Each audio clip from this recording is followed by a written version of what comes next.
Nah, teman-teman, kita kedatangan alumni SMAK 1, yaitu Kak Bram. Halo semua. Nah, Kak Bram ini lulusan alumni tahun berapa sih? Aku lulus tahun 2012. Wow, udah berarti udah sekitar 13 tahun ya? 13 tahun lalu. Oke, nah sekarang kesibukannya apa Kak Bram? Sekarang aku kerja sih sebenarnya. Kerjanya itu graphic design di branding studio.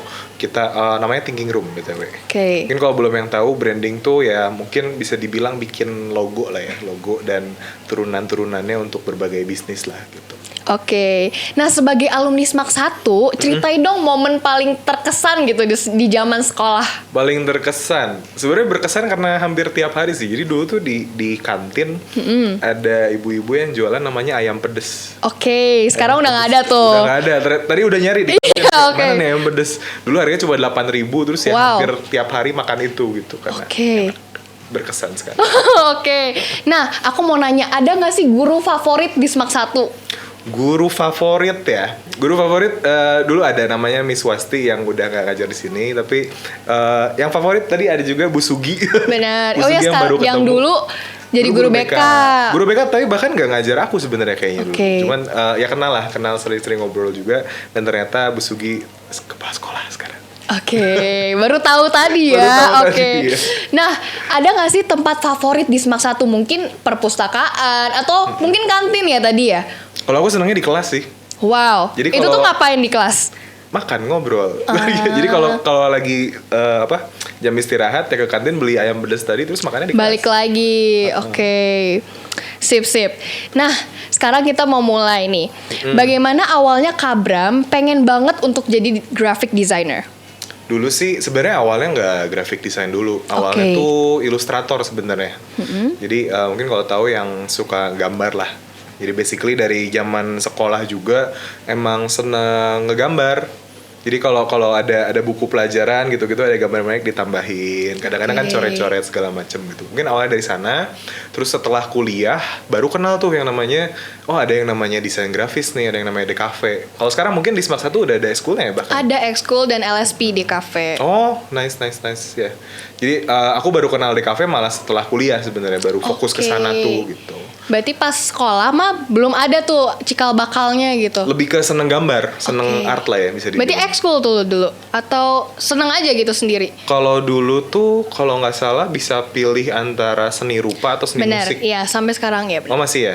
Waktu itu ya emang aku udah senang seni rupa, dan ketika pelajarannya pun emang seru gitu, kayak ngulik segala macam di sana. Oke, nah dari sekian banyak pengalaman sebagai graphic designer apa yang paling ter the best gitu? Paling seru mungkin yang ya belakangan ini ya, yang jadi aku kebetulan dapat kesempatan untuk berpartisipasi buat hari ulang tahun RI ke-80, dan itu memang seru dan challenging sih untuk yang ini. Gimana cara dapetinnya gitu? Kayak prosesnya tuh gimana sih Kak Bram? Jadi ini basicnya dia tuh sayembara. Oke. Jadi mulai tahun ini sih sebenarnya, mulai tahun ini Asosiasi Desainer Grafis Indonesia mereka tuh ngebuka tuh, jadi siapapun sebenarnya boleh ikut. Mereka tinggal ngajuin portfolio, CV, nanti akan ada saringannya juga. Jadi sebenarnya terbuka banget buat masyarakat umum buat ikut sayembara hari ulang tahun RI ini gitu. Oke. Nah Kak Bram, boleh nggak sih ceritain logo 80 itu filosofinya apa sih? Oke, jadi kita tuh awalnya dapat brief dulu nih dari Oke. pemerintah. Jadi kita dapat sebuah tagline. Ini kelihatan di kamera nggak yang ini? Kelihatan. Ya? Jadi ini ada bersatu berdaulat, rakyat sejahtera, Indonesia maju gitu. Jadi kita dapat 3 frase tadi. Terus gimana sih caranya tiap desainer ini yang kepilih bisa menuangkannya dalam sebuah logo gitu. Dan sebenarnya kalau kita lihat dari bentuk si 80 ini, sebenarnya kan mungkin cukup simpel ya kelihatannya. Benar. Cukup simpel, tapi sebenarnya kita udah berusaha untuk menyampaikan ketiga visi tadi lewat logo ini. Jadi untuk angka 8 dan 0 ini mungkin kalau kita lihat, biasa kan angka 8 tuh kepisah ya. Benar, iya, Lingkarannya. atas bawah. Nah, ini kita satuin gitu. Jadi kita satuin. Jadi dia tuh punya inti yang sama dengan angka 0-nya. Nah, Oke. itu yang jadi perwakilan untuk filosofi yang bersatu berdaulat. Kayak jadi ketika duanya intinya sama, kita tuh bisa bersatu dan berdaulat kan sebenarnya kelanjutan dari kebersatuan gitu. Gimana ketika kita bersatu barulah kita bisa berdaulat gitu. Betul. Nah, untuk yang rakyat sejahtera itu tuh sebenarnya ngomongin tentang gimana sih kesejahteraan rakyat itu harapannya bisa nyebarnya ke seluruh Indonesia gitu. Makanya kita lambangin dia dengan garis yang di sampingnya. Yang mungkin itu ada gerakan si garisnya itu untuk rakyat sejahteranya. Dan bentuk keseluruhannya itu yang menyimbolkan si Indonesia majunya. Karena kita percaya bahwa Indonesia maju itu ya harus rakyatnya sejahtera dan rakyatnya bersatu dan berdaulat gitu. Jadi komponen awal tadi yang tengahnya si garisnya dan bentuk luarnya secara keseluruhan itulah yang melambangkan Indonesia yang maju. Tuh.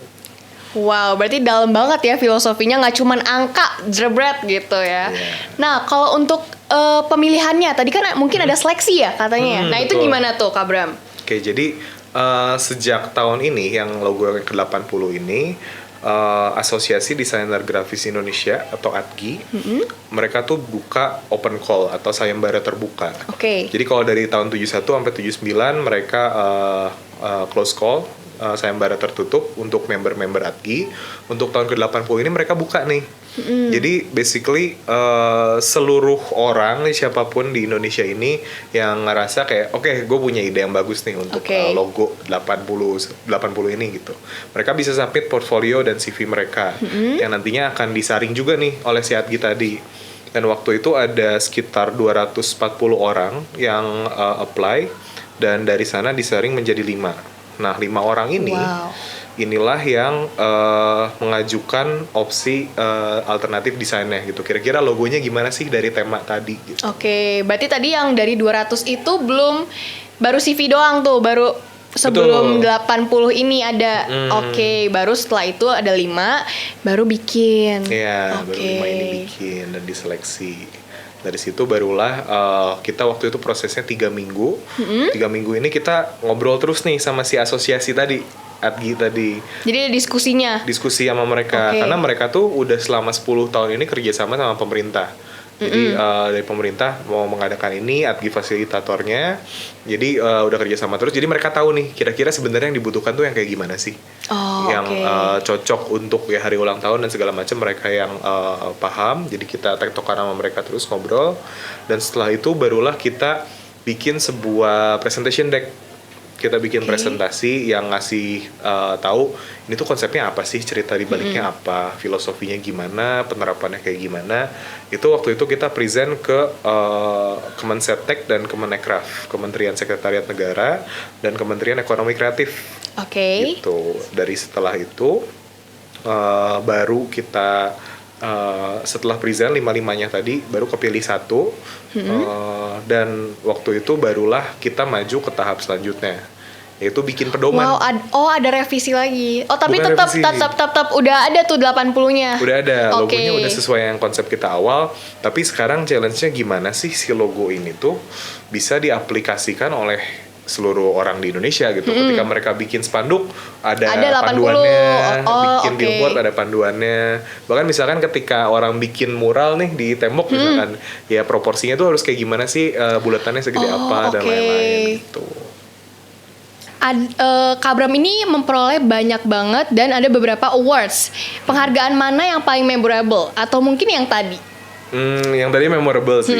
Cuma sebelum-sebelumnya ada beberapa juga yang international awards dan kebetulan beberapa projectnya itu sebenarnya bukan project yang client base. Jadi kan kalau di desain grafis bikin branding kita bikin untuk klien nih. Benar, iya. Untuk ada perusahaan A, perusahaan B gitu. Tapi kita di kantor sebenarnya tipe kantor yang cukup senang main-main juga lah. Dalam artian kita sering bikin karya sendiri. Jadi bikin desain just for the sake of design gitu. Kayak kita seru aja ngerjainnya dan ternyata suka ya. Dan ternyata apa yang kita kerjain itu beberapa kita submit dan dapat award juga gitu. Itu mungkin yang menyenangkan di sana sih. Nah, menurut Kak Bram ya, di masa sekarang dan masa depan ini apa sih tantangan dan prospek graphic designer? Tantangan dan prospek. tantangan mungkin barrier untuk entry-nya akan naik terus. Benar. Karena mungkin kalau kita sekarang lihat juga ya banyak pakai tools AI dan segala Benar. macam gitu. Makanya sebenarnya akan challenging untuk masuk ke industrinya di entry level. Tapi sebenarnya ini juga mungkin menandakan bahwa industrinya akan naik dan maju juga gitu. Karena standarnya makin tinggi, kualitasnya makin bagus. Jadi mungkin kita ya sebagai manusia juga dipaksa untuk level up dengan cepat gitu di industri ini sebenarnya. Oke. Nah, Kak Bram, SMAK 1 tuh seru gak sih? Seru sih, aku sih seneng ya sekolah di Gimana sini. kayak kan banyak tuh ya kayak orang-orang tuh aduh susah deh, jangan deh. Apa sih serunya gitu? Serunya sih mungkin terutama mungkin lingkungannya kali ya. Lingkungannya Oke. aku ngerasa ya suportif itu, baik dari guru-gurunya, dari teman-temannya juga mungkin yang masuk sini. Aku sih sebenarnya enjoy di environment learning yang seperti ini gitu. Nah, aku mau minta pesan-pesan bagi siswa-siswi SMAK 1 yang mereka tuh punya dream buat jadi seorang graphic designer juga. Oke, pesannya mungkin jangan takut untuk ngeluarin voice atau karakteristik kalian masing-masing gitu kan. Graphic designer juga banyak dan mungkin kalau kita dilihat sebagai yang bikin kerjaan buat klien ya pastilah gitu kita ngikutin selera pasar dan klien juga, tapi jangan lupain bahwa kalian masing-masing tuh punya voice sendiri juga loh, punya suara sendiri, punya belief sendiri yang sangat bisa di-share dan bahkan mungkin memberikan warna-warna baru gitu untuk industrinya gitu. Jadi keluarkanlah voice kalian gitu. Oke. Nah, terakhir boleh deh kasih 1-2 kata yang ngelambangin Kak Bram gitu dari proses perjalanan dari SMAK 1 sampai akhirnya jadi seorang graphic designer. 1-2 kata ya. Mungkin perseverance kayak Oke. kayak dari dulu emang udah ngelihat kayak oke, ini jalan yang menarik dan emang ditapaki aja satu persatu gitu jalannya. Jadi memang jalannya juga nggak yang oke, tiba-tiba maju Langsung tiba-tiba jebret. apa, memang harus step by step, tapi ya aku percaya segala hal yang dilakukan dengan ya niat yang baik dan kita percaya juga bahwa goalnya adalah hal yang baik, ya pasti akan ada jalannya gitu. Bener banget tuh teman-teman. Jadi jangan lupa ya dan jangan menyerah ya, karena kan biasanya pada aduh susah nih, terus di tengah jalan malah putus. Betul. Gitu. Oke, mungkin pesan buat penonton sekalimat lagi untuk Kalimat penutup. lagi, pesan buat penonton, apapun dream kalian, apapun yang kalian mau, ya harus berusaha untuk dicapai gitu. Kalau kalian memang percaya bahwa itu adalah hal yang baik bagi kalian, apapun itu jalannya, pasti ada jalannya gitu.